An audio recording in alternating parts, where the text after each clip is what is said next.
వాడుకున్నాడని వారిని నయవంచన గురి చేశాడని ఏకంగా ఆ ఎమ్మెల్యే పేరును ఉద్దేశించి వారి వివరాలతో సహా ఒక వ్యక్తి ఆంధ్రప్రదేశ్ ముఖ్యమంత్రి చంద్రబాబు నాయుడుకి పంపించిన లేఖ ఇది. సో ప్రస్తుతం సత్యవేడు ఎమ్మెల్యే టీడీపీ ఎమ్మెల్యే కోనేటి ఆదిమూలం తీరు చర్చనీయాంశంగా మారింది. ఎమ్మెల్యే ఆదిమూలం రాసెళ్లపైన సీఎంకు సత్యవేడు ప్రజానికం పేరుతో ఒక లేఖ జారీ చేయబడింది. సో ఆ లేఖలో ఆ మహిళల పేర్లు, ఆ మహిళలకు సంబంధించినటువంటి అడ్రస్, మహిళల ఫోన్ నెంబర్లు అన్నీ ఉన్నాయి.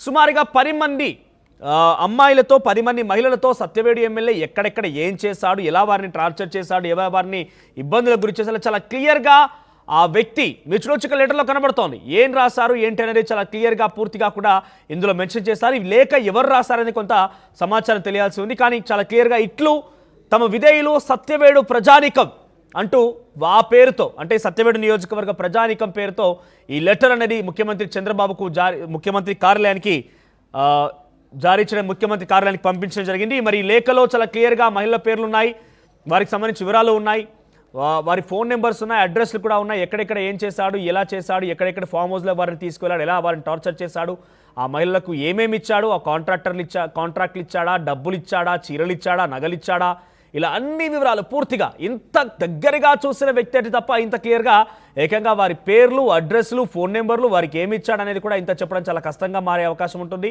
సో మీరు చూడండి, ఇక్కడ ఒక విషయం మీకు చెప్పాలనుకుంటున్నాను. 4th పాయింట్లో మీకు కనబడుతోంది, అక్కడ పేరు లేదు కాబట్టి నేను చెప్తున్నాను. యానాది ఎట్టు గ్రామంలో 2 మహిళలను వాళ్ళను శ్రీ సిటీ గట్ హౌస్లోకి తీసుకుపోతాడు.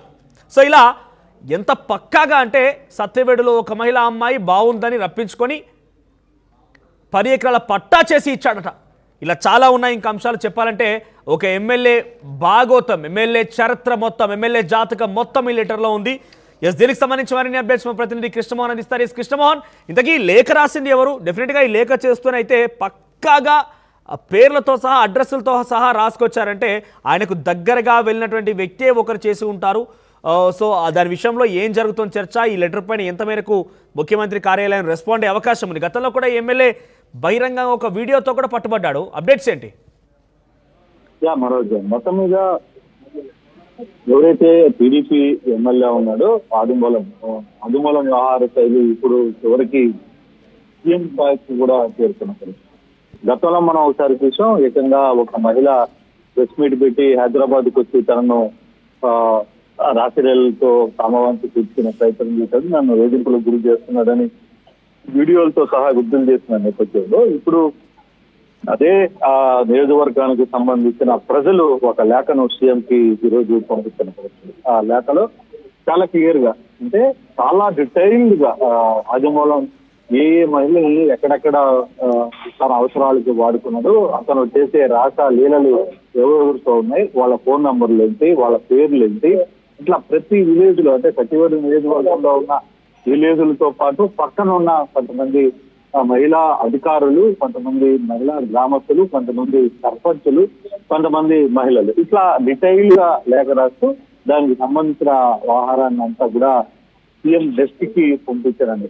నిజంగా ఇది ఒకసారిగా ఈ లేఖతో సీఎంఓ షాక్ చేరింది. సీఎంఓ వ్యవహారం మీద చాలా సీరియస్ గా ఎంక్వైరీ ప్రారంభించినప్పుడు ఏం జరుగుతుంది, అసలు వాళ్ళు చివరిలో కూడా ఒకే రాశారు. ఈ సత్యవేడు ప్రజానికంలో చాలా మంది ఇతని మీద కంప్లైంట్లు ఇస్తున్న నేపథ్యంలో ఈ లేఖ సారాంశం చాలా పెద్ద ఎత్తున, అంటే సత్యవేడు ఎమ్మెల్యే ఆయన వ్యవహరిస్తున్న తీరు నియోజకవర్గంలో గడిచిన వ్యవహారంలో కావచ్చు, ఇప్పుడు జరుగుతున్న తీరులో అతను వైసీపీ నేతలతో ఏ విధంగా ప్రవర్తిస్తున్నారు, ఆయన వైసీపీ నేతల్ని అడ్డగా పెట్టుకొని ఇక్కడ టీడీపీ కార్యకర్తల్ని, టీడీపీ కోసం పనిచేసిన కార్యకర్తల్ని ఎంత దూరం పెడుతున్నాడు, అన్ని అంశాలతో పాటు ఒక లేఖను చాలా క్లియర్ గా సీఎం డెస్క్ అయితే పంపించారు. దీని మీద ఎంక్వైరీ దీని మీద పూర్తి స్థాయిలో ఎంక్వైరీ కూడా జరుగుతుంది. అసలు ఇప్పటికే ఆదిమూల వ్యవహారం మీద పెద్ద తలనొప్పి టీడీపీగా మారిన నేపథ్యంలో చివరికి మళ్ళీ ఇతను తన దారి మారలేదు. గతంలో వ్యవహారాన్ని సీరియస్ గా తీసుకుంది, పార్టీ కార్యక్రమాలకి కొంత దూరంగా ఉంటుందని చెప్పినా సరే కొన్ని ఒత్తిళ్ల వల్ల పార్టీ తిరిగి అతన్ని ఎమ్మెల్యేగా కొనసాగుతుంది, పార్టీ పత్రం అంతా అక్కడే ఇచ్చింది, అతనికి ఆదిమూలంకి ఇచ్చిన నేపథ్యంలో ఈ వ్యవహారంతో ఇప్పుడు ఈ పరిస్థితులు ఎలా మారబోతున్నాయి, ఏం జరగబోతుంది అనే చర్చ అయితే జరుగుతుంది. ఓవరాల్ గా ఒకరిద్దరు కాదు 50 మందికి పైగా ఒక కాలేజీ అమ్మాయిలను కూడా పర్మనెంట్ ఒక రూమ్ తీసుకొని ఇదే పనిగా వారిపైన లైంగికంగా దాడికి పాల్పడేవాడు, దాంట్లో ఆయన కుమారుడు కూడా ఉన్నాడని ఒక అంశాన్ని ఈ లెటర్లో పొందుపరిచారు. ఏంటి నిజమా కాలేజ్ అమ్మాయిలని అందులో పనిచేసే వ్యక్తులే ఆదిమూలం దగ్గరికి పంపించేవారా? ఈ రకంగా జరిగిందా? ఇది చాలా సెన్సేషనల్ విషయం. ఎందుకంటే ఒక ఎమ్మెల్యే పర్మనెంట్గా రూమ్ తీసుకొని కాలేజ్ అమ్మాయిలను అక్కడ లైంగికంగా దాడి చేశారంటే ఇది ఒక బిగ్గెస్ట్ న్యూస్గా ఉండే అవకాశం ఉంది. సో దాని విషయంలో చర్చ తీసుకునే అవకాశం ఉందా? ప్రభుత్వం దీని మీద కొంత రియాక్ట్ అయింది. ఈ వ్యవహారం నిన్న 2 రోజుల ముందే ఏమో డెస్క్కి ఈ లేఖ రావడంతో ఒక్కసారిగా సంబంధిత అధికారులకు ఏమో నుంచి కూడా ఈ లేఖను పంపించారు. పూర్తిగా ఎంక్వైరీ చేయండి, అసలు ఏం జరుగుతుంది, ఎటువంటి పరిస్థితులు ఏం జరిగింది. మొన్నటి వరకు అఫీషియల్ గా నేరుగా ఆయన వ్యవహారాలంతా కూడా బయటపడింది. కానీ ఇప్పుడు జరుగుతున్న వ్యవహారంలో ప్రభుత్వం ఏ విధంగా నిర్ణయం తీసుకోబోతుందో చూడాలి. కేవలం చదువుకున్న అమ్మాయిలనే కాదు, చాలా మంది అమ్మాయిలని అమాయకంగా మభ్యపెట్టి వాళ్ళకి స్థలాలు ఇస్తానని, లేకపోతే ఇంకోటి పెట్టి ఈ విధంగా మోసం చేయడం ఇతని అలవాటు అనేది. మరోవైపు ఇతని యాంటీ వర్గం కూడా ఈ వ్యవహారంలో ఏమన్నా చేస్తుందా అనే ఒక చర్చ కూడా జరుగుతోంది. ప్రభుత్వం వ్యవహారం మీద కొంత లోతైన విచారణ అయితే చేపట్టారు. బాధితుల పేర్లు చాలా క్లియర్ గా ఉన్నాయి కాబట్టి లెటర్ చర్చనీయాంశంగా మారింది, వైరల్ గా మారిన నేపథ్యంలో బాధితులు ఎవరైనా బయటకు వస్తున్నారా, లేదంటే ఈ లెటర్ తప్పు, మాకు ఆయనకి ఎటువంటి సంబంధం లేదు. గతంలో కూడా రెడ్ హ్యాండెడ్ ఒక వీడియోతో బట్టబయలైన నేపథ్యంలో కూడా సదరు మహిళ ఆ ఎమ్మెల్యేతో స్వయంగా నా స్వతహాగా నేనే అక్కడికి వెళ్ళానని చెప్పుకొచ్చారు. సో అదొక చర్చ జరిగింది. ఇప్పుడు కూడా ఈ 10-20 మంది పేర్లతో ఎవరైతే మెన్షన్ చేసి క్లియర్గా పేర్లతో సహా ఫోన్ నెంబర్లు, అడ్రస్ కూడా మెన్షన్ చేశారు లెటర్లో. కాబట్టి ఎవరన్నా మాకేం సంబంధం లేదు, మా పేరు తప్పుగా మెన్షన్ చేశారని బయటకు వచ్చి ఈ లెటర్కి వ్యతిరేకంగా చెప్పడం కానీ, అవును మేము ఆదిమూలం చేత బాధించబడ్డ వాళ్ళమని సపోర్ట్ ఇవ్వడం కానీ ఏమైనా జరుగుతోందా?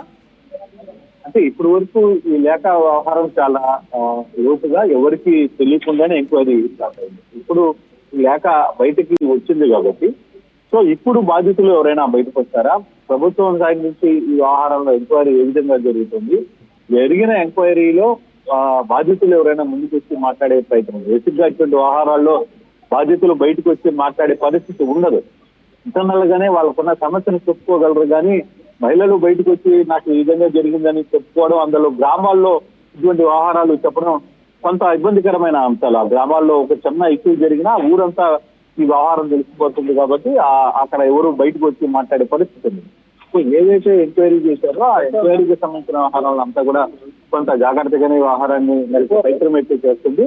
ప్రభుత్వం కూడా అసలు చాలా వ్యూపంగా వ్యవహారాన్ని విడిచి వ్యవహారాన్ని ఎంక్వైరీకి ప్రారంభించింది. వ్యవహారం మామూలుగా బయట పెట్టాలనుకుంటే చాలా పెద్ద స్థాయిలో పెద్ద రచ్చర్ అయ్యే పరిస్థితి అయితే ఉంది. కానీ చాలా వ్యూపంగా అందులో పూర్తిగా మహిళలకు సంబంధించిన వ్యవహారం కాబట్టి అందులో పార్టీ ఇంటర్నల్ గా వ్యవహారాన్ని చాలా సీరియస్ గా తీసుకునే ప్రయత్నం చేస్తుంది. చాలా వ్యూపంగా ఈ వ్యవహారాన్ని నడిపించే ప్రయత్నం అయితే చేస్తుంది. చూడాలి ఈ వ్యవహారం మీద బాధితులు ఎవరైనా బయటకు వస్తారా, వస్తే ఎటువంటి ప్రక్రియ ఉండబోతుంది, ఏ విధంగా ముందుకుంటుంది అనే అంశాన్ని కూడా కొన్ని రోజుల్లో ఈ వ్యవహారం పూర్తి స్థాయిలో విచారణ జరిగే పరిస్థితి చాలా స్పష్టంగా కనపడుతుంది. Right Krishnamohan, thank you for the update. So మొత్తం మీద